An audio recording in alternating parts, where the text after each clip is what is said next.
Om Swastiastu. Om Swastiastu. Om Awigenam Astu Nama Sidam. Om Sidirastu Tat Astu Nama Swaha. Om Anubadrah Kratawa Yantu Wiswata. Semoga pikiran yang baik datang dari segala penjuru.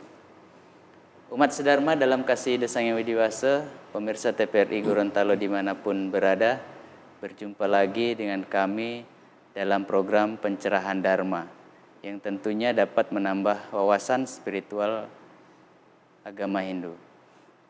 Saat ini kami telah bersama narasumber yang notabene sebagai penyuluh agama Hindu di Kabupaten Bualemo, yakni Bapak Idewa Gede Berlin. Kita sapa dulu beliau. Om Swastiastu, Pak Dewa.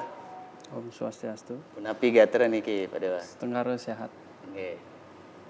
Pada kesempatan kali ini kita membahas tentang makna Hari Raya Saraswati dan Pagar Besi. Seperti apa nanti pemaknaan terhadap Hari Raya Saraswati kita akan kupas secara mendalam dengan narasumber kita. Namun sebelum kita membahas dan berbincang-bincang lebih mendalam tentang makna Hari Raya Saraswati dan Pagar Besi, langkah baiknya kita dengarkan bersama lantunan sloka suci Bhagavad Gita oleh adik-adik Peseraman Suara Murti Kencana Kabupaten Bualemo. Om Swastiastu.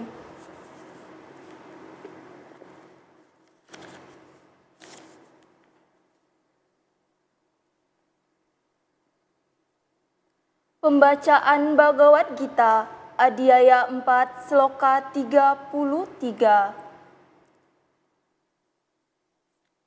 Sreyandra Maya Dyatsna Janana Yatsna Param Tapa Sarwam Karma Kilam Parta Janana Parisamyapyate.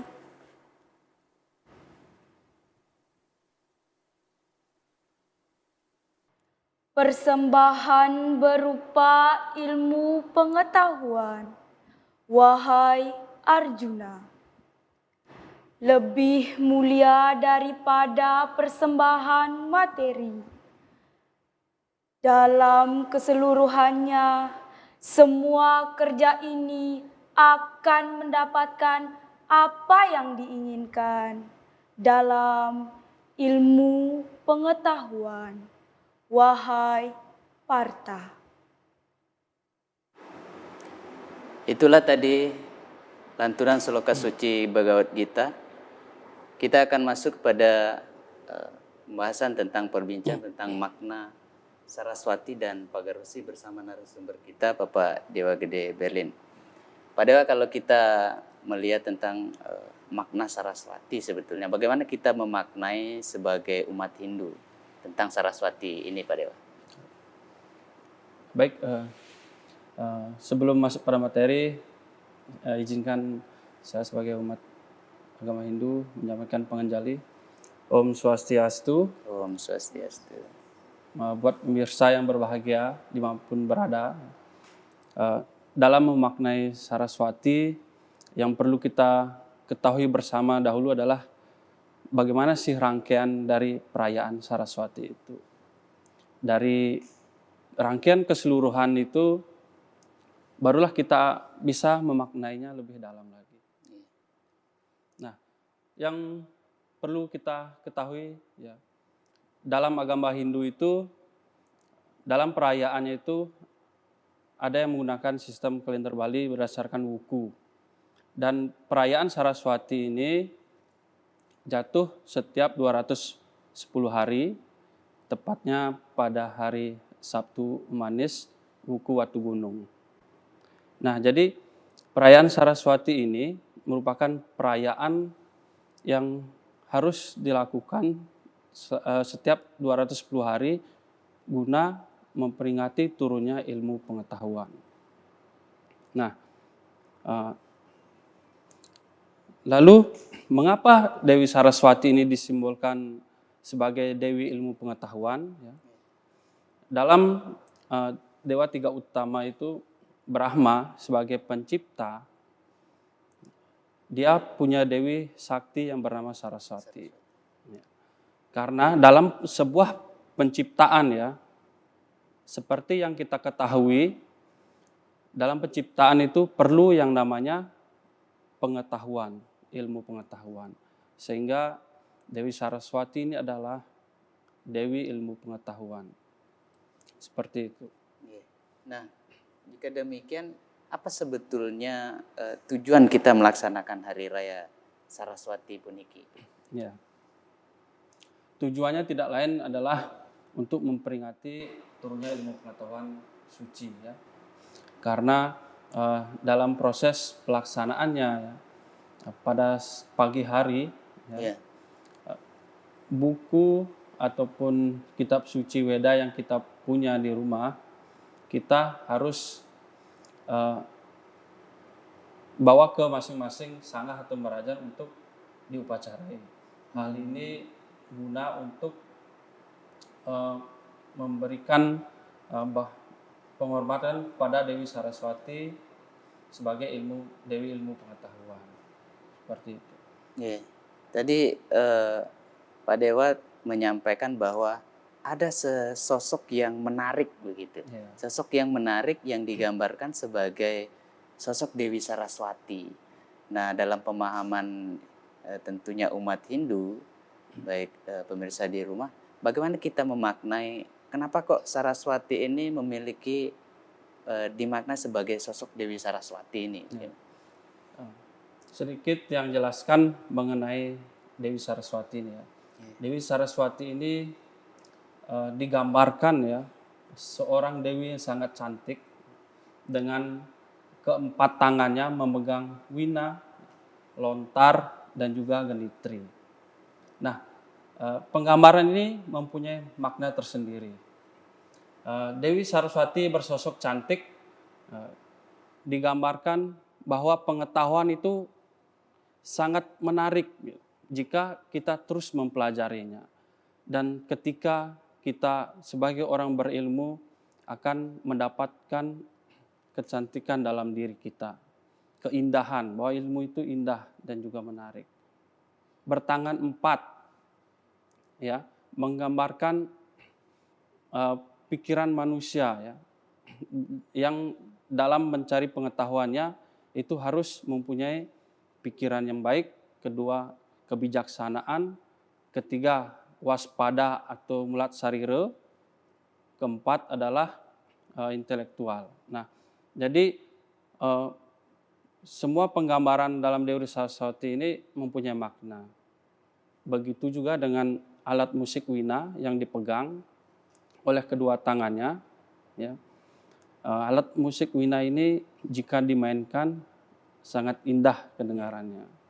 Jadi filosofinya bahwa ilmu pengetahuan itu merupakan seni yang sangat indah, ya. Dan jika orang yang mempelajarinya ya, akan mendapatkan kedamaian, ya, kenyamanan. Nah, untuk genitri, ya, genitri ini melambangkan kekuatan spiritual, ya, kekuatan spiritual dalam meditasi, ya. Sehingga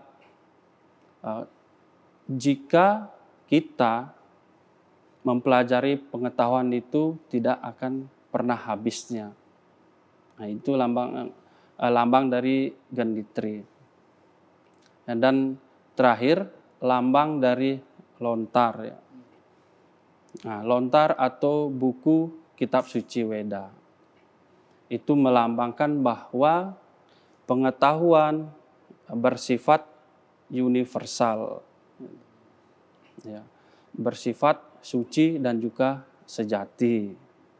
Seperti itu. Jadi penggambaran sosok Dewi Saraswati ini sangat indah, ya, dan penuh dengan makna dan filosofinya.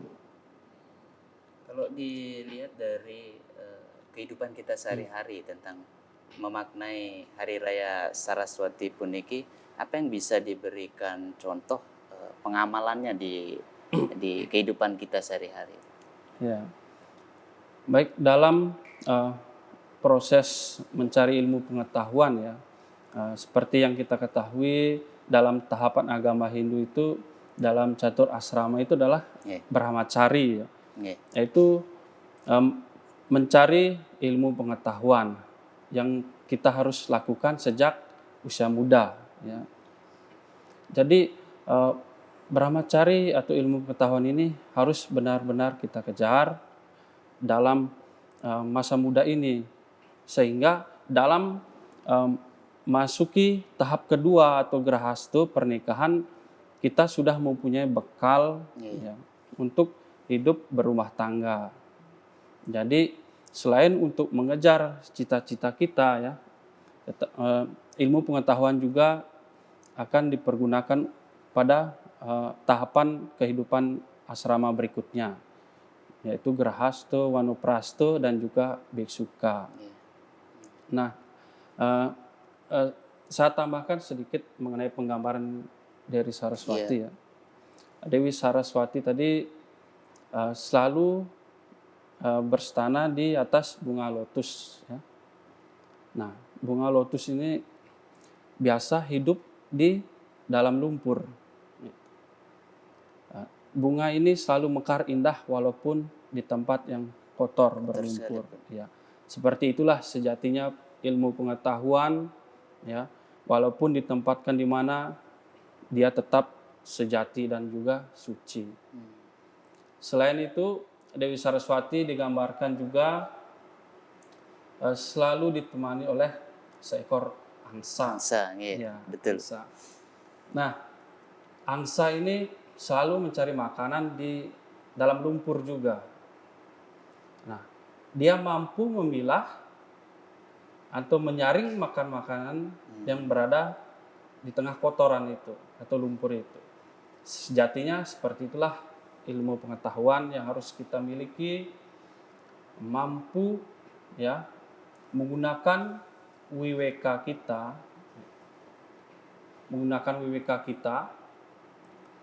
mampu membedakan mana perbuatan baik dan juga yang tidak baik. Nah, seperti itulah filosofi dari angsa itu yang kita harus pegang, bahwa pengetahuan harus dipergunakan dengan kebijaksanaan.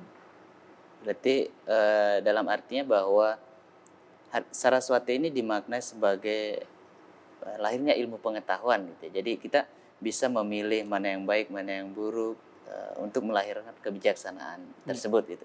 Nah, dalam perkembangannya apakah ada pantangan-pantangan tersendiri Pak Dewa tentang bagaimana kita memaknai Hari Raya Saraswati puniki? Iya, banyak mitos yang berkembang, ya, belakang ini, bahwa satu, perayaan Saraswati harus dilaksanakan dari pagi sampai siang hari atau setengah hari, ya. Nah, setelah lewat jam 12 siang itu sudah tidak bisa melaksanakan upacara Saraswati, ya. Namun secara etika sebenarnya bahwa itu tadi, pengetahuan itu harus kita kejar sejak dini pada usia muda. Jangan sampai sudah melewati catur grahastu asrama itu baru kita mulai belajar. Sudah terlambat. Yang mitos yang kedua biasanya bahwa pada saat Saraswati tidak diperkenankan membaca buku dan juga menulis, ya. Nah, secara etikanya bahwa semua buku dan juga kitab suci Weda yang kita punya di rumah itu kan diupacarai di masing-masing sanggah ataupun merajan. Bagaimana kita mau menulis? Nah, sebenarnya secara etikanya bahwa itu pantangan dibuat, ya, dibuat seolah-olah bahwa tidak bisa membaca dan menulis, tapi sebenarnya karena diupacarai bagaimana menulis, gitu. Sebenarnya tidak ada pantangannya. Berarti dalam artian bahwa ini hanya sebagai mitologi gitu, ya, mitos belaka. Nah, bagaimana di masyarakat itu sendiri pada penerimaan mereka? Ya, sebagai umat ya kita melaksanakan hal itu sampai setengah hari ya. Namun setelah setengah hari sampai malam kita justru harus memperingati dengan membaca sloka ya, dengan em, membaca kidung atau membaca kitab suci Weda lainnya, Bhagavad Gita ya. Ya, sehingga pada malam hari biasa kita melaksanakan malam sastra. Malam sastra. Nah, jadi setelah setengah hari itu kita harusnya memang harus melaksanakan malam sastra Nggih. untuk meningkatkan pengetahuan suci Weda kita. Nah, ini jadi menarik Pak Dewa. Ada perayaan di malamnya gitu yang dikatakan sebagai malam sastra. Nah, ini kegiatan-kegiatan yang mungkin bisa dilakukan oleh umat Sedharma ini seperti apa Pak Dewa untuk memaknai lebih dalam lagi tentang Saraswati puniki? Ya, seperti yang kita lakukan itu pada malam sastra kita biasanya mengumpulkan siswa ya, pelajar dari tingkat SD sampai SMA dan jika ada mahasiswa ya pada waktu itu kita biasanya mengadakan sebuah lomba cerdas cermat ya, lomba membaca sloka, lomba makidung ya. Seperti itu. Jadi dalam malam kesastraan ini memang kita pergunakan untuk meningkatkan ilmu pengetahuan kita tentang ajaran agama Hindu ini. Berarti ada kegiatan-kegiatan yang positif lah intinya ya untuk memaknai malam sastra ini. Nah, Ya. tadi dari kepesertaan tadi, apakah hanya Saraswati ini diperuntukkan pelajar, khususnya pelajar gitu kan? Yang dominan yang mengikuti ini adalah masa-masa di mana mereka melakukan hanya brahmacari. Apakah hanya seorang pelajar yang memaknai Hari Raya Saraswati ini? Bagaimana sebetulnya ini Pak Dewa? Ya.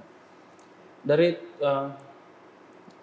penjelasan tadi yang saya sampaikan tadi bahwa ilmu pengetahuan itu tidak hanya dikhususkan untuk pelajar ya.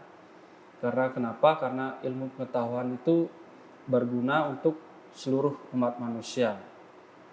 Karena memang pada saat malam sastra itu yang kita hadirkan itu kebanyakan dari siswa. Jadi kita melaksanakannya untuk siswa saja.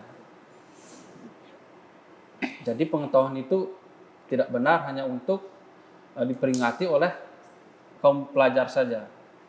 Jadi seluruhnya harus melaksanakan perayaan Hari Raya Saraswati. Yeah. Oke, padahal kita jeda dulu sebentar. Umat Sedharma dalam kasih ide Sang Hyang Widi Wasa, pemirsa TVRI Gorontalo dimanapun berada, kita akan lanjutkan perbincangan kita tentang makna Hari Raya Saraswati dan Pagarwesi setelah jeda iklan berikut ini.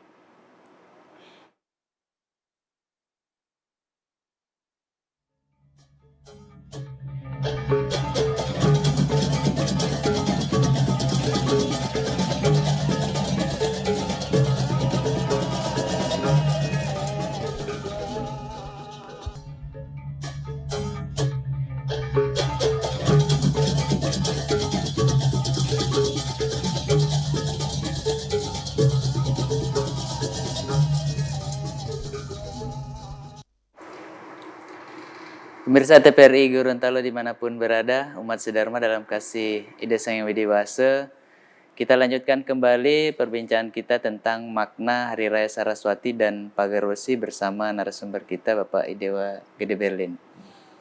Nah, tadi Pak Dewa telah menyampaikan lebih mendalam tentang makna perayaan Saraswati.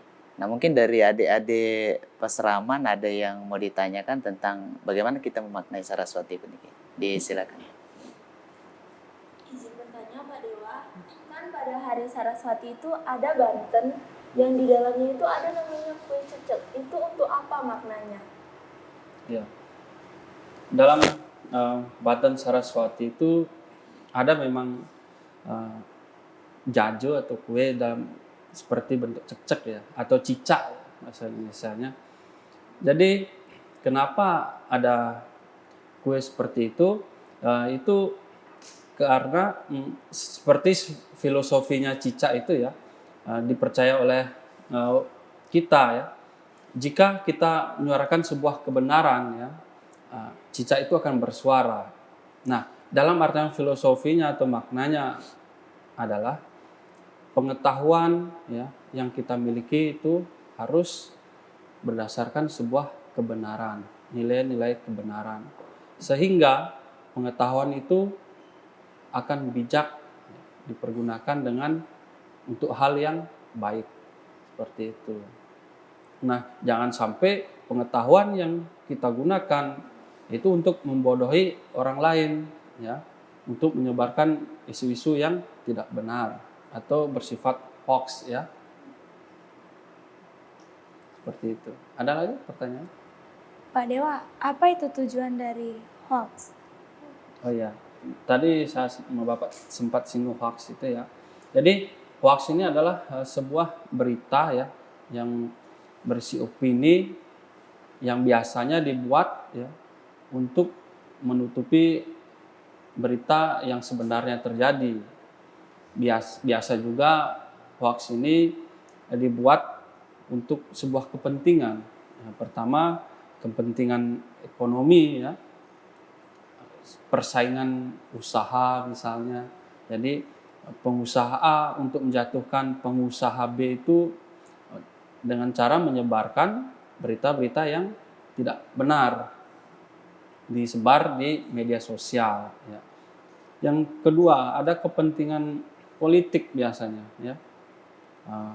Kepentingan politik ini selalu terulang ya pada masa-masa pemilu ya. Si A dituduh sebagai PKI atau sebagainya. Jadi untuk menjatuhkan lawan politiknya ya, lawan politiknya itu dia menyebarkan berita-berita hoax itu. Seperti itu. Jadi untuk mengetahui sebuah berita ya ataupun website yang benar ya ataupun hoax ya, kalian bisa mengeceknya di website resmi Kominfo ya, yaitu s.id/checkhoax. Nah, jadi link itu menyediakan pencarian berita yang bersifat hoax ya, seperti itu. Ataupun Anda bisa melaporkan berita-berita hoax di link tersebut, seperti itu. Oke, kalau begitu kadang kalau kita tarik benang lurusnya bahwa pengetahuan di sini berperan penting dalam membentengi hoax tersebut gitu kan. Ya. Nah, jadi bagaimana generasi muda sekarang ini melihat dari sisi pengetahuan itu terhadap hoax ini? Ya, untuk generasi muda ini ya, dalam mencari ilmu pengetahuan itu, kalau dalam Weda itu harus pada garis perguruannya. Jadi kita dalam mencari pengetahuan itu harus pada orang yang memang benar-benar seorang guru. Ya. Apalagi dalam agama Hindu itu ada guru pengajian ya. Jangan mencari ilmu pengetahuan pada orang yang tidak mempunyai dasar gitu. Sehingga pengetahuan yang diberikan itu tidak benar ya. Seperti itu. Jadi carilah memang guru yang benar-benar mempunyai dasar. Kalau kalian kan harus sekolah ya kan.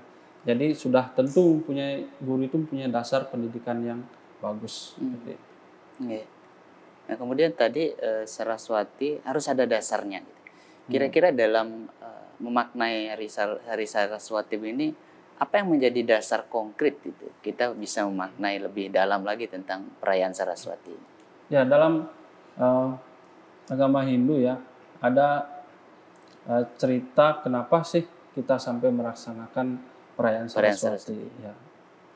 Ya, dalam sebuah kisah ya, karena ini kan perayaan Saraswati berdasarkan wuku ya. Kenapa berdasarkan buku? Ya, pada waktu itu ya seorang yang bernama Watu Gunung, ya, dia bersemedi, Iya. bersemedi. Nah, selama bertahun-tahun. Nah, dalam semedinya itu dia meminta kepada Dewa Brahma, ya, untuk menjadi orang yang tidak terkalahkan. Iya. Nah, setelah hal itu tercapai, ya, dia menaklukkan raja-raja, ya, menguasai kerajaan. Dan pada kerajaan terakhir adalah eh, raja yang dipimpin oleh seorang ratu bernama Sinta, ya. Bernama Sinta. Jadi kerajaan Sinta itu dipimpin oleh Ratu Sinta. Ingin ditaklukkan, tapi tidak jadi karena Ratu Sinta ini sangat berparas cantik. Iya. Jadi pada saat itulah dia ingin memperistri Ratu Sinta itu. Nah, karena Ratu Sinta ini takut, ya, rakyatnya akan dibunuh, ya, maka dia menyetujui itu, Menerima ya lamaran itu. menerima. Ya. Nah, tetapi hanya dalam sebuah konteks kata saja, karena sebenarnya Raja Sinta ini sudah mempunyai raja, ya, atau suami. Nah, pada saat Ratu Sinta ini mengelus kepala dari Watu Gunung, dia melihat sebuah tanda luka di kepalanya, gitu. Nah, bertanyalah Ratu Sinta itu, kenapa sih seorang yang terkenal sakti ada luka di kepalanya? Iya. Ya kan, padahal dia dibunuh memakai senjata apapun tidak berhasil. Dengan pertanyaan itu, Watu Gunung pun menjawab bahwa pada saat dia kecil, ya, dia seorang anak yang nakal atau bandel, suka menentang perintah ibunya, dan pada saat ketahuan, ya, mencuri beras, Iya. dimarah oleh ibunya dan dipukul memakai suatu kayu, benda kayu, ya, sehingga berbekaslah itu. Dan seketika itu Ratu Sinta teringat dengan anaknya yang dia lahirkan, pergi ke sebuah hutan, dan ternyata Watu Gunung itu adalah anak dari Ratu Sinta. Nah, setelah Ratu Sinta ini mengetahui hal itu, kan tidak mungkin seorang ibu menikah dengan Iya. anaknya, ya, karena memang dari awal juga tidak ingin menikahi Watu Gunung itu. Nah, terbersitlah sebuah ide, ya, dalam kepala Ratu Sinta, menyuruh untuk Watu Gunung ini menghadap pada Dewa Wisnu. Apa tujuannya menghadap? Yaitu ingin menjadikan istri dari Dewa Wisnu sebagai pelayan Ratu Sinta. Nah, karena Watu Gunung ini merasa orang yang sakti, tidak ada yang mungkin, ya, untuk tidak dilaksanakan. Jadi menghadaplah Watu Gunung kepada Dewa Wisnu. Nah, karena Dewa Wisnu mendengar permintaan dari Watu Gunung, ya, Iya. bahwa menginginkan istrinya sebagai pelayan Ratu Sinta, otomatis Dewa Wisnu merasa tersinggung dan juga marah. Pada saat itulah Dewa Wisnu menantang Watu Gunung untuk adu kesaktian. Iya. Nah, dalam peperangan itu terjadi, Watu Gunung terbunuh, ya, terbunuh. Tetapi karena Watu Gunung sakti, harus ada cara untuk membunuhnya. Kelemahannya adalah Dewa Wisnu harus berwujud kura-kura raksasa. Ya. Nah, setelah itu Watu Gunung terbunuh, ya. Tetapi dewa Siwa menghidupkan kembali ya. Karena merasa bahwa Watu Gunung ini adalah orang yang sakti yang harus ada di bumi ini ya. Dihidup kembali, dibunuhlah lagi oleh Dewa Wisnu. Begitu seterusnya sampai pada akhirnya Dewa Siwa meminta kepada Dewa Wisnu, setelah dihidupkan Watu Gunung, janganlah dibunuh, ya. Jangan dibunuh kembali. Tetapi pergunakanlah apa yang dia miliki itu Ya. untuk kebaikan orang banyak. Lalu bagaimana caranya? Setelah dihidupkan kembali, ya, Watu Gunung ini bertapa kembali. Ya. Dan pada saat itulah Dewi Saraswati ya ditugaskan untuk memberikan ilmu pengetahuan kepada Watu Gunung. Nah, dan pada saat itulah kita sebagai umat Hindu merayakan bahwa pada hari itu jatuh sebagai turunnya ilmu pengetahuan. Watu Gunung ini kan akhir dari wuku ya. Ya. Dan akan diawali oleh wuku Shinto kembali. Nah, itulah sejarahnya dari perayaan dari Saraswati ini, perayaan Hari Raya Saraswati, sehingga kita melaksanakannya setiap wuku Watu Gunung, yaitu 210 hari. Ya, berarti dapat ditarik benang merahnya bahwa sebetulnya ada sejarah panjang gitu ya, sejarah panjang yang dari terjadi. Ya. Nah, kemudian kan ini berbicara tentang Saraswati itu sendiri. Tentu ada penyucian-penyucian tersendiri yang dilakukan. Itu seperti misalnya kalau tiang baca itu ada Banyu Pinaruh yang dilakukan itu. Nah, bagaimana sebetulnya penyucian ini, Pak Dewa? Ya, setelah perayaan Saraswati ya, kita melaksanakan malam sastra itu kan hari Sabtu. Jadi besoknya itu wuku Shinto itu pada hari Minggu ya. Pada hari Minggu. Di hari Minggu itu kita melaksanakan yang namanya Banyu Pinaruh. Banyu Pinaruh ini dari urat kata banyu yang berarti air, pinaruh atau pengeruh berarti penyucian diri. Jadi Banyu Pinaruh ini bertujuan untuk menyucikan diri kita ya, pikiran kita. Karena pikiran kotor ini hanya bisa dibersihkan melalui pengetahuan suci.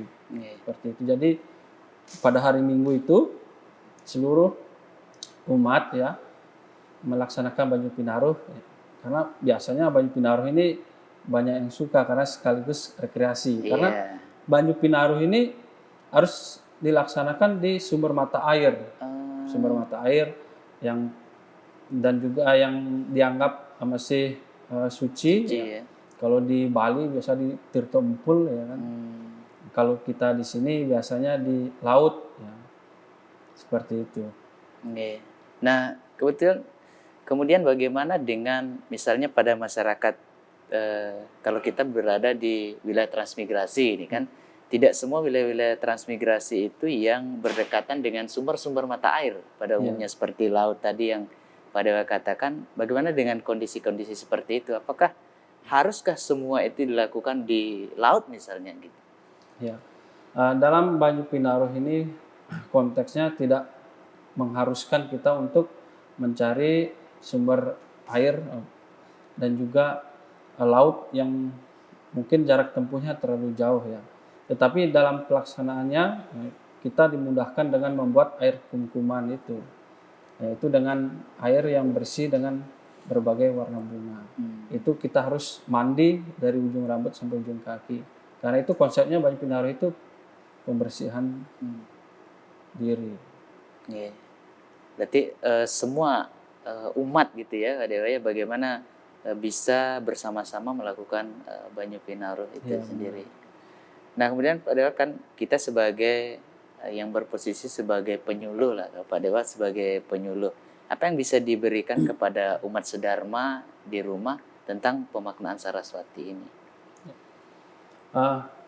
Bagi kita ya umat Hindu tentunya Nah, dalam setiap perayaan Saraswati ini harus benar-benar kita laksanakan secara hikmah ya.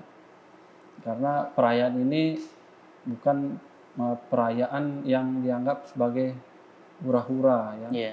Tetapi bagaimana kita mencerminkan diri kita yang mempunyai ilmu pengetahuan ya. Karena pasti akan berbeda ketika orang yang berpengetahuan dengan orang yang tidak. Jadi memaknai perayaan Hari Saraswati ini harus penuh dengan hikmah kita laksanakan ya. Makanya saya selalu menghimbau kepada adik-adik ya Iya. untuk selalu ikut dalam malam sastra itu, dalam pelaksanaan malam sastra. Karena itu adalah satunya kesempatan ya kita bisa laksanakan bersama-sama untuk meningkatkan kualitas pengetahuan kita. Iya. Nah, kemudian tadi Pak Dewa pernah sempat menyinggung tentang penghormatan kepada seorang guru. Utamanya tadi adalah guru pengajian gitu ya, Iya. guru pengajian. Apa yang bisa kita lakukan lebih baik lagi penghormatan terhadap guru piniki? Ya. Bagi seorang siswa ya, dalam menghormati guru pengajian ini ya tentunya yang pertama harus melaksanakan segala kewajiban ya, melaksanakan kewajibannya berupa mengerjakan tugas yang diberikan oleh guru pengajian ya. Guru pengajian ini adalah guru kita di sekolah ya. Itu guru pengajian itu. Nah, jadi dengan melaksanakan tugas yang diberikan ya, itu adalah salah satu cara untuk menghormati guru pengajian. Mentaati peraturan sekolah ya. Kalau sekolah kan nggak boleh gondrong, jangan. Ya. Harus rapi ya, sopan.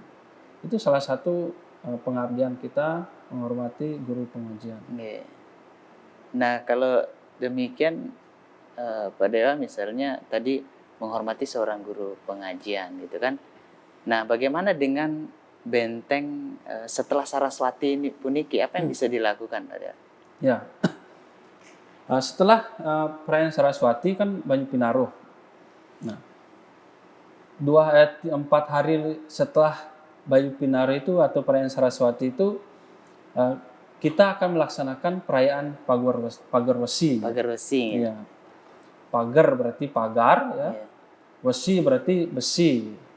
Berarti Pagar Wesi ini hari raya bertujuan untuk membentengi diri kita ya setelah kita mendapatkan ilmu pengetahuan itu.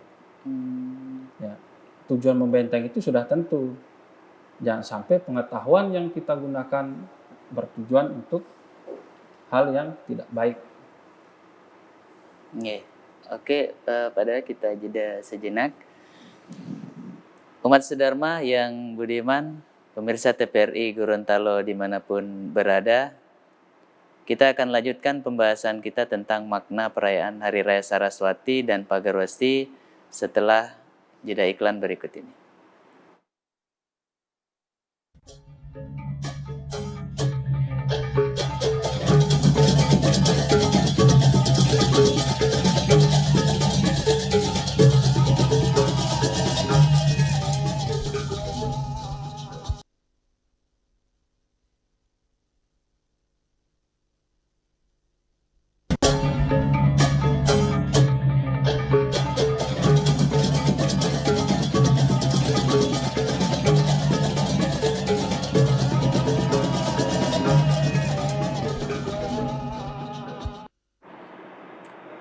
Pemirsa TPRI Gorontalo dimanapun berada, umat sedharma dalam kasih Desa Yang Widiwasa, kita lanjutkan kembali perbincangan kita tentang makna Hari Raya Saraswati dan Pagar Wesi bersama narasumber kita Bapak Dewa Gede Berlin.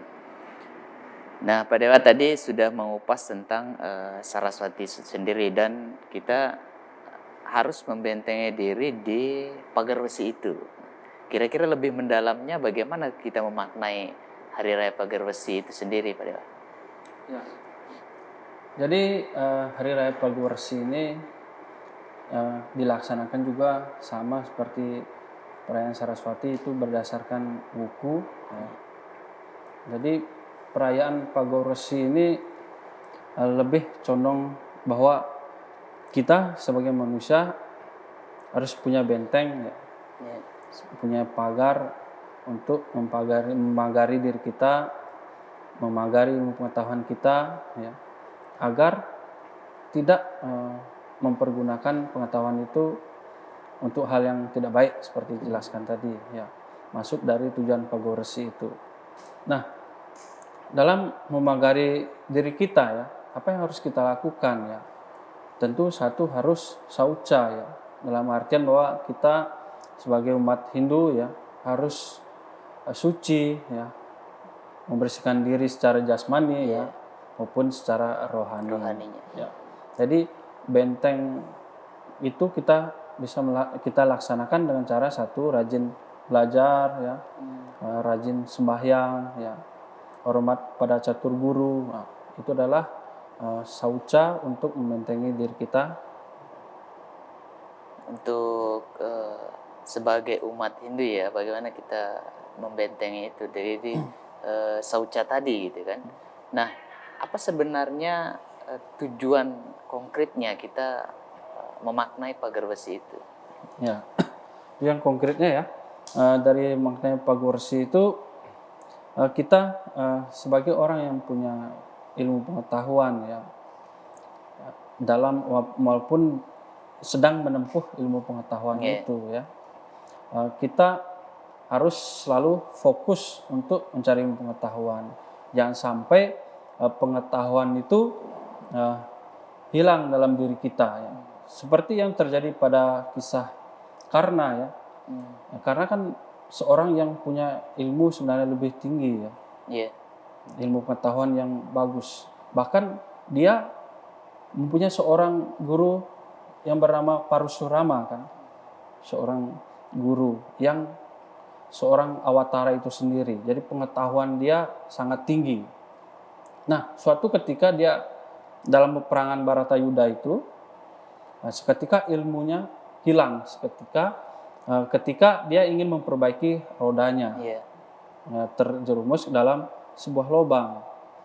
Ketika ingin mempergunakan pengetahuannya kembali, ya, untuk memanah Arjuna, itu tidak pernah bisa dipanggil pengetahuannya. Ya, karena kenapa? Karena pengetahuan yang dia miliki dia pergunakan untuk keegoisan dia, ya, ingin mengalahkan Arjuna sebagai pemanah, ya, dan juga mempergunakan pengetahuannya untuk kekuasaan. Ya. Jadi pada saat itu seketika pengetahuannya tidak kembali. Padahal pengetahuan itu, ya, ketika kita miliki dia tidak akan pernah pergi. Misalnya saja kita belajar 1+1 sama dengan 2 dari sejak kecil sampai sekarang, pengetahuan itu masih kita miliki. Ya. Jadi itulah pagorsi itu. Kita harus sauca pada diri kita, ya, sehingga pengetahuan yang kita miliki tidak pernah meninggalkan kita. Jadi harus ada memang betul-betul dipagari nih pengetahuan ini, ya, dengan tentunya juga melakukan pengembangan pengetahuan itu sendiri.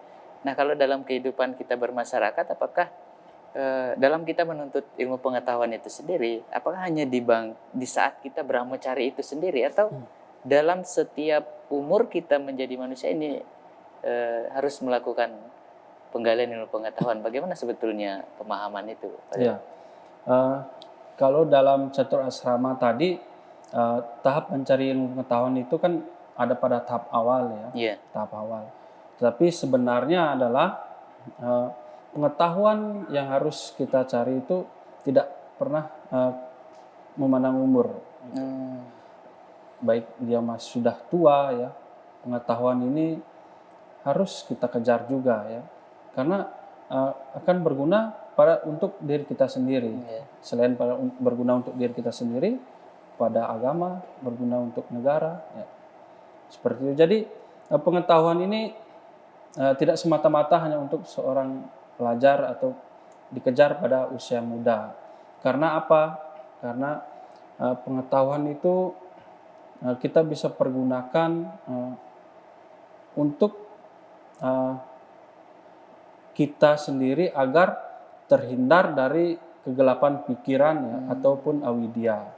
Nah, jadi kalau kita sudah terhindar dari kegelapan pikiran avidya itu, kita akan jauh dari perbuatan-perbuatan seperti sabta timira dan lain sebagainya. Sehingga orang yang punya ilmu pengetahuan itu perilakunya akan baik. Ya. Jadi memang betul-betul yang pengetahuan ini ditujukan untuk biar kita bijaksana gitu Pak Dewa ya. Nah terus bagaimana dengan generasi muda kita Pak Dewa? Bagaimana pesan-pesan apa yang bisa diberikan, disampaikan pada generasi muda kita saat ini? Tentunya dengan memaknai Hari Raya Saraswati Puniki. Ya. Untuk generasi muda ya, khususnya kaum pelajar ya, itu adik-adik pelajar, kita sekarang di Kementerian Agama itu ya, kita sudah difungsikan pesraman. Ya. Nah, jadi diharapkan sekali untuk adik-adik pelajar fokus dan juga aktif dalam pesraman itu.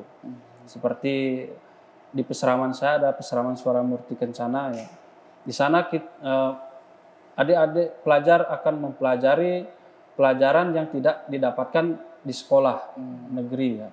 Jadi itu belajar mengenai membaca wad kita, ya, belajar mengenai yoga dan lain sebagainya.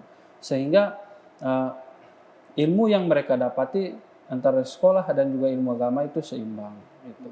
Jadi sangat diharapkan untuk adik-adik pelajar selalu aktif ya, dan kreatif dalam kegiatan pesraman itu.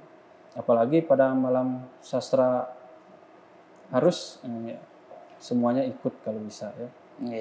Berarti nah itu kan tadi yang secara formalnya Pak Dewa kan anak-anak yang bisa mengenyam pendidikan di sekolah, yang ikut pesraman. Nah bagaimana dengan anak-anak kita mohon maaf yang tidak bisa mengenyam pendidikan di sekolah, bagaimana dia memaknai perayaan Saraswati itu? Nah, kalau di pesraman itu sebenarnya ada kan kita pesraman non formal ya. Jadi semua bukan hanya adik-adik pelajar saja yang di sana. Jadi adik-adik pradah yang sudah tidak sekolah ya ikut dalam kegiatan pesraman itu, karena kegiatan pesraman itu tidak monoton untuk pelajar, karena yang dipelajari di sana itu juga untuk mengenai ritual-ritual keagamaan ya. Jadi walaupun orang yang tidak sekolah itu bisa ikut di pesraman itu. Gitu. Berarti ada seperti persantian gitu ya. Ya, pembacaan belajar gitu ya, kidung. Nah kemudian padahal tadi kan ada generasi muda yang menjadi tulang punggung kita untuk umat, kemajuan umat. Nah bagaimana kita memposisikan generasi muda ini agar memiliki pengetahuan yang lebih? Apa yang bisa diberikan saran-sarannya Pak Dewa? Ya, mungkin saran-saran yang bisa saya sampaikan pada mereka adalah satu, jangan pernah berhenti untuk belajar ya. Karena seperti yang saya sampaikan tadi, pengetahuan sekali kita dapatkan akan terus berguna untuk diri kita. Walaupun di mana posisi kita ya, apalagi zaman sekarang teknologi dan informasi itu mudah untuk kita dapatkan ya. Jadi belajar bagi mereka yang sudah yang tidak mengenyam pendidikan lagi ya, pada usia yang masih muda, bisa belajar melalui media sosial itu. Ya, jadi tapi ingat tadi jangan sampai mendapatkan berita-berita hoax tadi. Ya. Berarti memang ilmu pengetahuan sebagai bentengnya terhadap pengembangan hoax itu, agar tidak terjadi hoax yang di mana-mana itu ya. Nah, kemudian terakhir pada bagaimana kesimpulan yang bisa disampaikan pada umat sedharma dan pemirsa di rumah tentang memaknai Hari Raya Saraswati dan Pagaros ini? Ya. Seperti yang kita sudah dengarkan bersama dalam Bhagavad Gita bab 4 sloka 33 itu, bahwa persembahan pengetahuan itu jauh lebih mulia ya. Jadi pengetahuan itu akan sangat berguna untuk kita selama kita masih hidup. Jadi pengetahuan itu harus kita kejar, ya. Harus kita cari. Ya. Jangan sampai kita tidak berpegangan pada pengetahuan, ya. Kita tidak bisa menyeberangi lautan dosa. Karena pengetahuan itu bisa menyelamatkan diri kita dari lautan dosa. Dan juga kesesaraan dan juga kebodohan. Nggih, matur semua Pak Dewa atas pencerahan dharmanya. Umat Sudharma dalam kasih Desa yang Widiwasa, pemirsa TPRI Gorontalo dimanapun berada, demikian tadi perbincangan kita tentang makna Hari Raya Saraswati dan Pagerwesi yang telah dikupas lebih mendalam oleh narasumber kita Bapak Idewa Gede Perlin. Sebelum saya mengakhiri pencerahan Dharma kali ini, maka baiknya kita dengarkan bersama lantunan sloka suci Bhagavad Gita yang akan dibawakan oleh adik-adik peseraman Suara Murti Kencana Kabupaten Gorontalo. Pembacaan sloka Adhyaya 4, sloka 34. Tatwidi pranipatena paris prasnena sewaya upakdesyanti te jenanam jenanis tatwa darsina. Pelajarilah itu dengan sujud disiplin, dengan bertanya dan dengan pelayanan. Orang bijaksana yang melihat kebenaran akan mengajarkan kepadamu pengetahuan itu. Umat Sedharma dalam kasih Desa yang Widiwasa, pemirsa TPRI Gorontalo dimanapun berada, ilmu pengetahuan harus dipandang sebagai sistem yang sistematis, logis, verifikatif, dan analitis. Dewi Saraswati lahir sebagai simbol dari pengetahuan itu sendiri. Kita sebagai umat Hindu sangat wajib untuk memuja dan merayakan setiap 6 bulan sekali sebagai rasa ucap syukur atas nikmat ilmu pengetahuan yang dimiliki. Semoga dengan ilmu pengetahuan kita semakin menjadi bijaksana dan umat sedharma hidup dalam keharmonisan dan ketentraman. Demikian pencerahan Dharma pada kesempatan kali ini. Semoga apa yang kita perbincangkan sejak awal dapat bermakna dan menjadi dasar kita dalam melaksanakan swadharma kita sebagai umat Hindu. Saya Dewa Okas Parwata dan segenap kru yang bertugas pamit undur diri. Saya akhiri dengan Paramasanti. Om Santi Santi Santi Om.